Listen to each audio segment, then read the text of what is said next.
Now let's continue the conversation, and for that we are pleased to be joined by Newsmax TV political analyst Dick Morris. Dick is also the author of the new book, Armageddon, How Trump Can Beat Hillary. Dick, as always, thanks for joining us here on Newsmax Prime. First, full disclosure, I was a consultant for the people who wanted to leave in this referendum, not in this referendum, but earlier I worked for the United Kingdom Independence Party, UKIP, and really helped it get going. It was the first election in 2004, and they won 17% of the vote. Before that, they'd won 1%. So that was a big deal, and I was very proud of that. I don't know how Ken can say this is a mistake that Cameron held the vote. How can you be the prime minister of a country whose entire governing structure is based on union with the European nations when a majority of the people in your own country don't want it? I mean, you know, that's like saying that it was a big mistake for the colonists to free themselves from King George, or for King George to have an empire in the first place. You can't have something like this without the consent of the governed. That's in our Constitution, government with the just consent of the governed.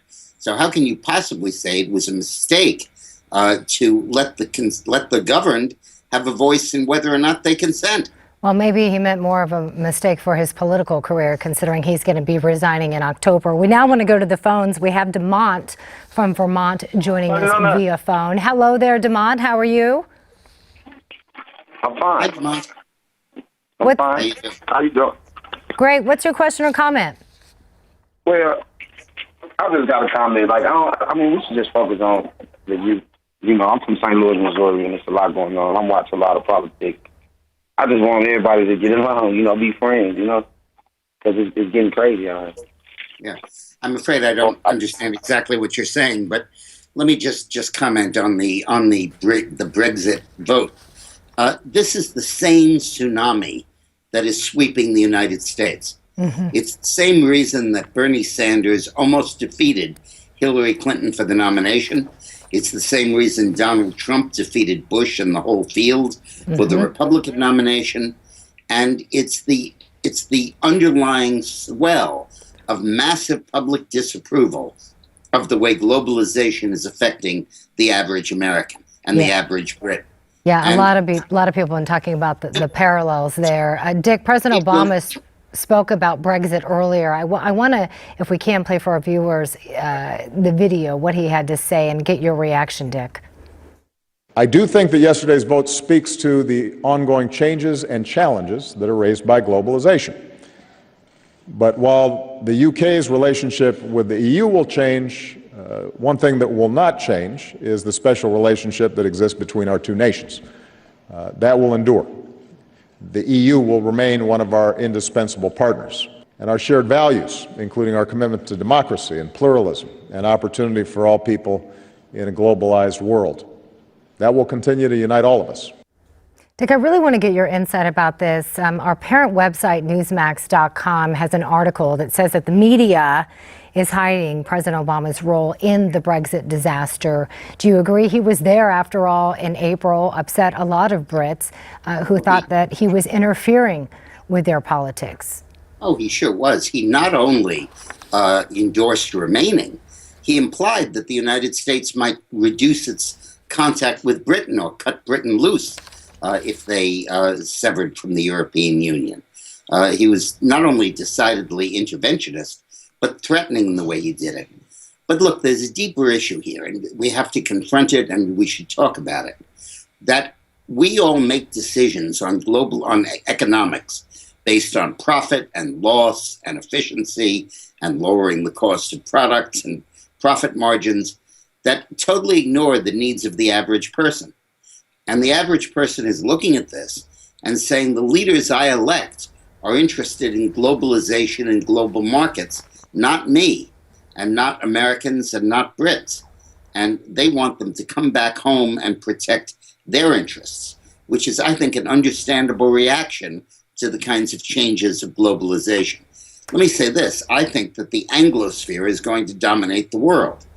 I think that the combination of the United States, the United Kingdom, Canada, Australia, India, New Zealand, South Africa, will ultimately is emerging as the dominant economic force in the world.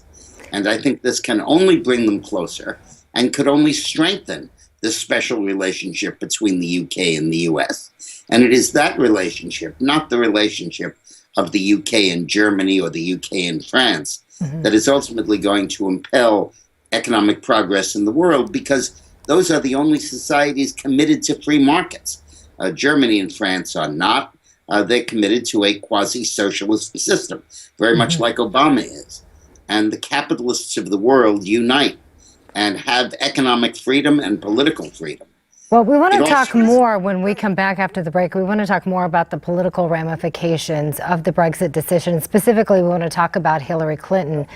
So we'd love to get your reaction about that. So stick around, Dick Morris. And we also want you at home to join the conversation by calling this number on your screen. The number is 1-877-NEWSMAX. We'd love to hear from you. When we return, we'll look at also the financial implications. All that coming up. Dick Morris when we continue.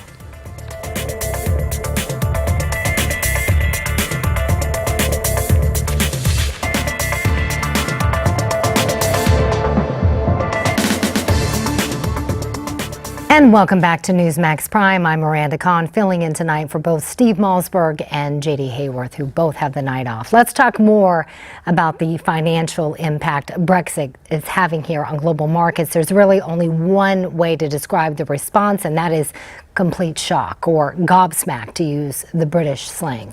No one saw this coming, but it didn't take long for word to spread or for the world to react.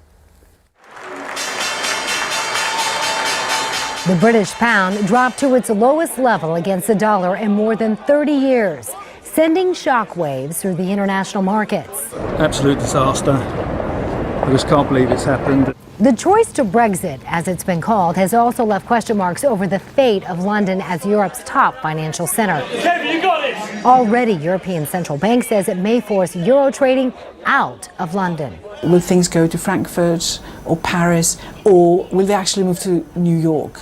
There's also fears that major investment banks could move thousands of jobs. It's costly for the economy, bad for the banks. And possibly bad for the more than 2 million people who work in the country's financial industry. Outrageous. I think it's terrible. I think worst day in British history for like 50 years. Brexit is also affecting us across the pond. U.S. stocks fell sharply this morning, and the Dow Jones closed down more than 600 points. Bank stocks were among the biggest losers today, and the move could affect 401k retirement funds right here at home. And remember, we want you to join in on the conversation. Give us a call. The number to call is 1-877-NEWSMAX. Again, that's 1-877-639-7629. Now, for more on the fallout of Brexit, we are pleased to be rejoined by Newsmax TV political analyst Dick Morris. Dick is also, again, the author of Armageddon, How Trump Can Beat Hillary. Dick, as always, thanks for sticking around here on the special 2-hour edition of Newsmax Prime. Pollster John Zogby, we want to talk about Hillary Clinton a little bit. Pollster John Zogby says, quote, Hillary should be very concerned about Brexit. Does he have a point? Yeah, this reveals the fundamental fault line, and this is the point my wife and I try to make in Armageddon, our new book. It is not between liberals and conservatives. It's not even between insiders and outsiders. Peggy Noonan has it typed well when she says it's between the protected and the unprotected. The protected, who are in the global economy, the kind of guys you interviewed there in that news segment in Britain, the bankers, the traders, the elite, the establishment, what Bernie calls the top 1%, and the others. And you cannot have a situation in a democratic world in which the economy moves in one direction and the politics move in another. Right. You need to have economic policies that take account of the needs of your own population, and the arrogance of the EU, its refusal to bend, its marching to the beat of its own drummer, a self-appointed elite. Really, you have to see the EU as an aristocracy, the same kind of oligarchy that ruled Europe for 400 years before the French Revolution. A self-appointed oligarchy responsible to nobody, basically the old boy network from the various elite schools in Europe that governs according to what they think best. And the United Nations is the same thing, and the Obama administration and the EPA is the same thing. And its manifestations throughout the world are increasingly going to crumble because the people will not permit themselves to be exploited by them anymore. And that's why it's relevant to Hillary and a tremendous asset to Donald Trump. Let's go to the phones now. We have Dennis from New Hampshire joining us live here on Newsmax Prime. Dennis, what's your question or comment? Hey, Dennis. Hello, Miranda. Thank you. Hello, Dick. There's a term that has gone out of style and out of fashion that's being reintroduced, and it's called national pride. I heard a previous caller say with a great deal of admiration how the millennial, the younger crowd, 75% of them voted to stay. Well, what does that mean now? We're supposed to take their knowledge, their youthful knowledge that they learned from some pumpkin head professor in college of the way the world should be in an ideal utopia in nirvana, and listen and go by what they have to say? Or should we take the wisdom of the older people that are still around? The people, too, that remember the Great Depression, World War II, the wisdom, whether or not they fought or not doesn't matter. They lived through it. They know what it's like to have national pride and pride in your country. And here we have a situation. I knew years ago that this EU thing would fail because of that singular reason. There's a great line out today by a talk show host that's called Borders, Language, and Culture. There's not two things that define a country. There's not one. There's three. You don't sit around and hold hands and sing "We Are the World." That's real nice.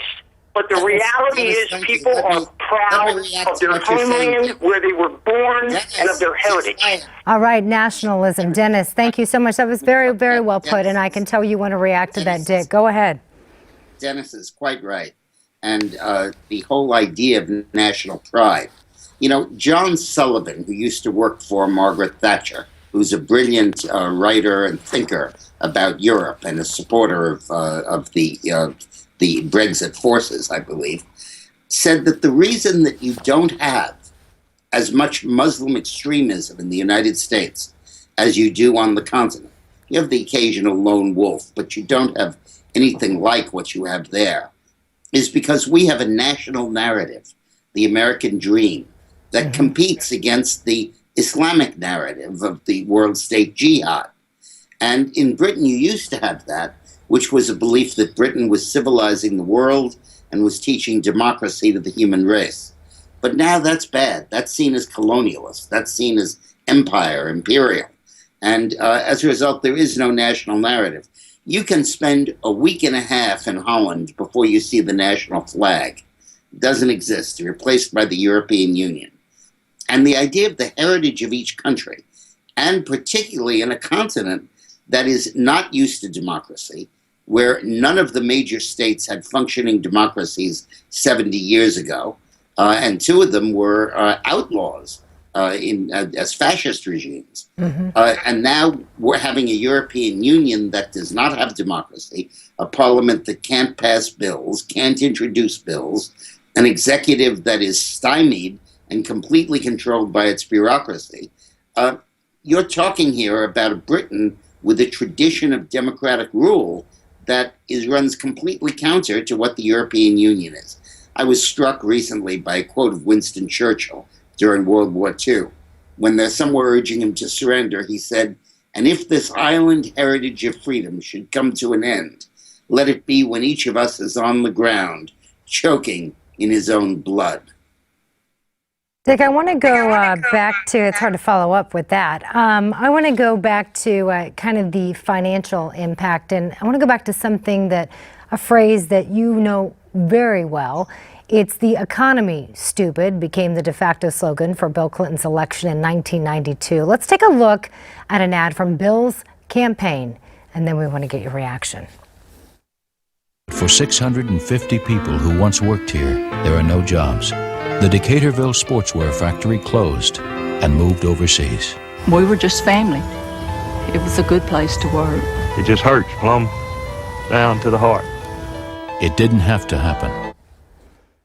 The 2016 election has some of the prominent factors brought up there in that campaign, the economy, foreign policy, and a populist insurgency that helped decide that election. Could the same factors that elected Bill Clinton now defeat his wife, Hillary Clinton? 30 seconds for your answer. That ad you played is one that I wrote. I know. We knew that. Look, I think that the economy will suffer a short-term blow in Britain as certain sectors contract because they're leaving Europe. He's right about the banks and the financial sectors. But the economic freedom, the lack of regulation, ultimately the relief from the taxation in the European Union, the absence of the threat to national cohesion by immigration is going to spark enormous economic growth. And I'll bet you that in 5 years, particularly if Trump wins in America and Cameron leaves, you're going to see enormous economic growth in Europe and England and the UK. And you'll see the continent left way behind. We'll have to leave it there. You are a wealth of information. Dick Morris, the author of Armageddon, How Trump Can Beat Hillary. Thanks so much for joining us. And we'll be right back with much more on the special edition of Newsmax Prime.